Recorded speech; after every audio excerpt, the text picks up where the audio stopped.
All right, hi everybody, John Meadows here.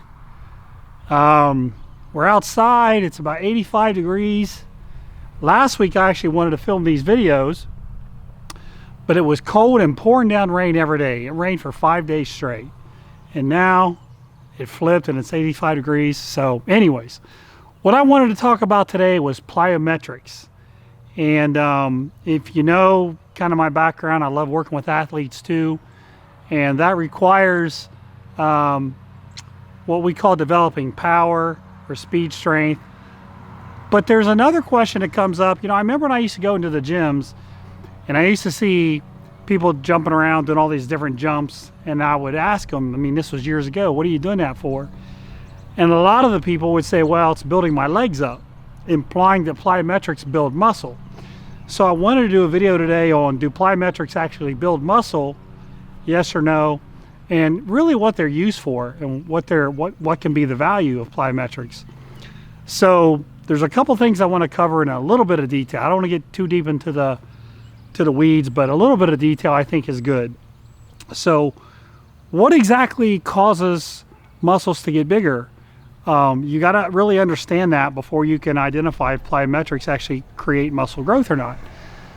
So if you look at kind of the basic way that, you know, from the top down muscle fibers work, so we start with kind of a muscle belly, the whole muscle, and then within that muscle you got these little bundles of fibers, and we call those fascicles. So you have these bundles of all these fibers, and then when you break it down to the next level, you have these fibers themselves. They're inside the fascicles. And then the next step you go, inside those fibers, you have these little myofibrils. And then that's where it gets kind of interesting. Then we get down to the kind of the most basic structural unit, basic contractile unit of the fiber, and it's called a sarcomere. And inside this sarcomere is kind of where all the magic happens. Again, we're going to keep this really high level today, but you basically have a couple different types of filaments. We call one of them a thin filament, which is actin, and one of them is a thick filament, which is myosin. And long story short, there's this thing called cross bridging, where these fibers actually slide. The sliding filament theory, if you want to look it up. But when this cross bridging happens and this process gets going, it allows a muscle to generate tension. So the simple way to think about when you're under the bench press and the weight's starting to get pretty heavy and you're pushing really hard. Well, that sliding filament theory is in action. The cross bridges are locked in, everything's tight, and it's allowing you to produce a lot of force. Now, when that happens, there's this whole other cascade of events that lead to more muscle protein synthesis and all this other cool stuff that leads to muscle growth. So that's like 1 minute on what causes muscles to grow. Now there are other things that could be happening, but that's kind of the most basic principle that I think all the scientists would agree on, is that the cross-bridging cycle went under a pretty heavy load. All the mechanical tension is the result of that, and then boom, we get all these other factors, provided you're eating and you're sleeping, and all those things work together to create muscle growth. So what happens when you do a plyometric exercise? Now it's a little different. The first thing we always talk about is, and I have the three things that I mentioned: activation, loading, and exhausting muscle fibers. That's like the key three things, in my opinion, to developing the max amount of muscle in your body. So let's talk about activation. So when you go to do, say, a vertical leap, say you're just going to jump really high, you need to produce a lot of force really fast. And the way that your body handles that is it gets a very high level of fiber recruitment. So you get activation. So you get all this activation. So if I'm going to do a vertical leap, I'm going to get a ton of activation in my quads, probably some other muscles, depending on how far I go down, but you get a lot of activation. Now, a lot of people say, boom, there you go. Full activation, fibers are moving, they're going to grow. But there's not a heavy load, okay? So do you remember that cross-bridging process I talked about? Now it's a little different. So when you want to move at a really high velocity, so you want to move really fast, those cross bridges come undone is the easy way to think about it. They're not locking in and allowing you to produce tension, second after second after second. That tension, mechanical tension developed is pretty much, I don't want to say non-existent, but it's certainly much lower than if you have a heavy weight. So you don't have the mechanical tension if you're doing this really high velocity stuff like plyometrics to create muscle growth. So to answer the question, do plyometrics make muscles bigger? No, not really. Now, does that mean they're bad? Absolutely not. In fact, I love plyometrics. And I want to talk about why I like them and what's actually happening with a plyometric, what makes it good. So you have this strength speed continuum, and we'll put a picture up here.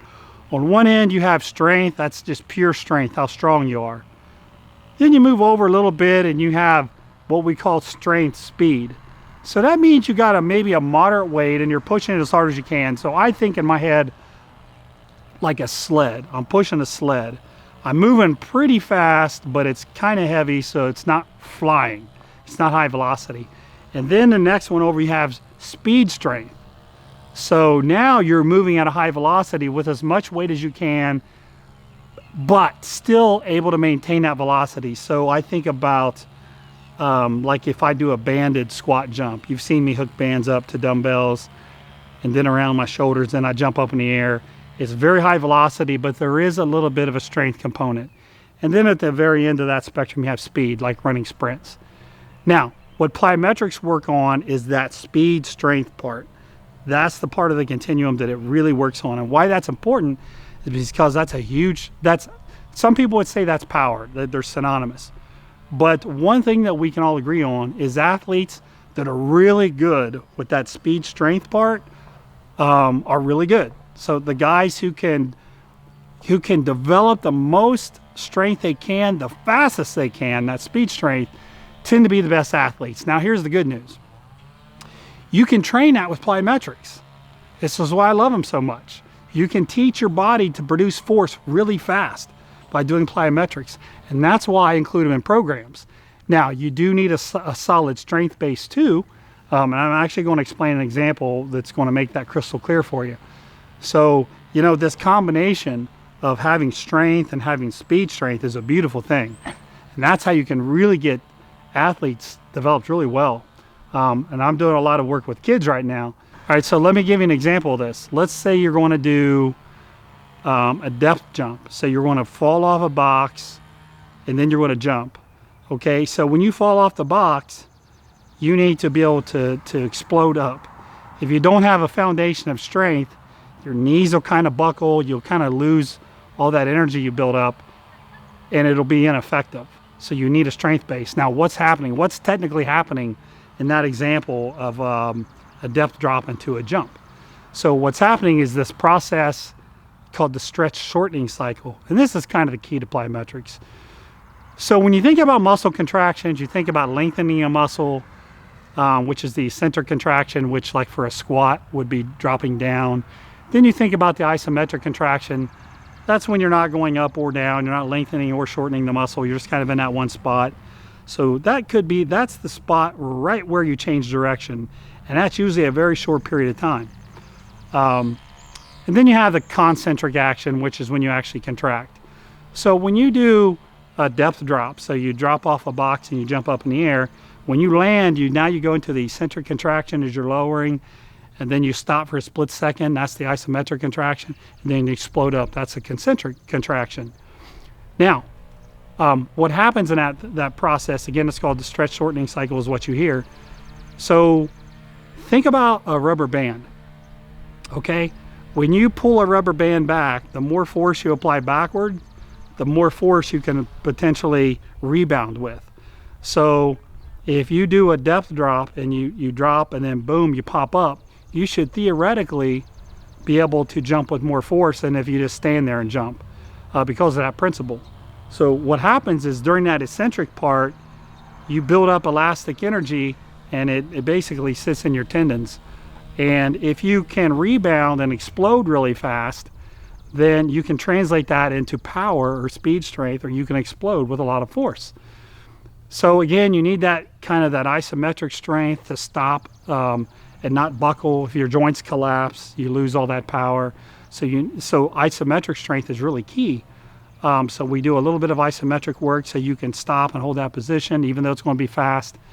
And when you land, they call that the amortization phase, right?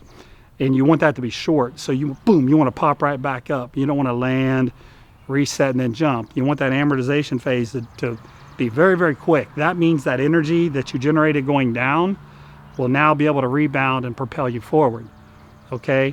And that's the takeoff phase or whatever they call it. So that stretch shortening cycle, the lengthening of the muscle, then there's some really cool things happening in there with these little units called muscle spindles that tell your body to contract really fast. But that's kind of the high level of what plyometrics are. It's a stretch shortening cycle that utilizes all three phases of muscle contraction. Again, you want rapid eccentric motion. You want very short in time isometric action, and then boom, you want to contract. And I see people saying they're doing plyometric work and they're doing like just regular push-ups and they're doing things like that. There's no explosive component to it all. That's not plyometric work. Plyometric work is meant to be done explosively. And when you do that, when you do it right, I have some more videos that we're filming today where we're going to show you some of my favorite plyometric exercises so you can see the ones that are actually helpful. But plyometric exercises I think are fantastic for athletic development. And you know what? When you do them, you just feel better. You just move better. When I'm doing them, I jump better, I move better, I feel more agile. So I think they can be very valuable for athletic performance and just for being able to move better. Again, the mistake I would say is people doing them because they think it'll make their muscles bigger. And then the other mistake I see is people are doing them for to develop endurance. And that's like doing 100 box jumps in a row real fast. That's not how plyometrics are meant to be done. They're meant to be done with full explosiveness, not fatigue. If you're doing them when you're really fatigued, you could actually hurt yourself. So anyways, long video today, but I just wanted you to understand the benefits of plyometrics, what they do, what they don't do. I think if you incorporate them into a program for athletes, I think they can be really, really effective. So stay tuned for more videos on what exercises we do. I've also got a program coming out for kids that I think you parents will really enjoy doing with your kids, showing them how to do a lot of this stuff. And so that's it for today. So I'm going to sign off. We'll see you next time, and hopefully it'll still be 85 degrees out and sunny.